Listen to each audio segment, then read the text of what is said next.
For years, I've dreamed of being the best there ever was. But competitive Pokémon is hard. Unless ChatGPT can do it. I made a prompt that creates a Pokémon team and tells the player what to do every turn of the battle. Let's find out if it can win. A couple of things first. ChatGPT only goes up to 2021, so we will be playing Gen 8 overused on Showdown. Next, if ChatGPT gives an impossible move or build, I will ask it to correct itself.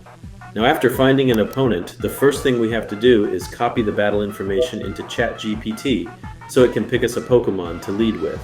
Very quickly a problem emerges. ChatGPT thinks we want to hear full reasoning behind every decision. And while usually that's good, there's a thing here called a battle timer.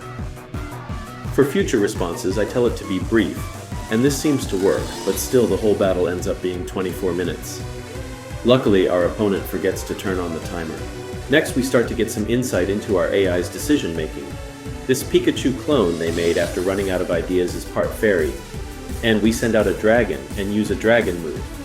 Now the big question here is if our move was used with the idea they would switch and get embarrassed, or if ChatGPT is just dumb. Despite the early mistake, it gets back on track by sending in a water Pokémon into the electric rat. This completely baffles our opponent, who decides to switch their rock type into our water type. From here, the battle goes on with around the same level of skill displayed from both sides. It does become apparent that while ChatGPT doesn't really understand how much damage moves do, or sometimes even type effectiveness, it isn't making any needlessly risky plays. What I mean is that it plays very defensively, usually not giving the opponent any sort of way to one-shot our Pokémon. And while defensive play is good in the short term, we eventually run into a problem later in the battle.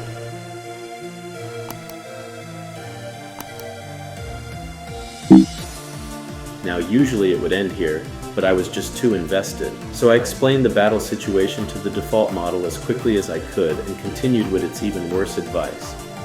Fortunately, I was so far ahead it was an easy win a few turns later. Overall, ignoring all the losses that would happen to the timer, I'd say ChatGPT could achieve a rating of about 12 to 1300. Not good, just kind of average, which I guess is kind of impressive.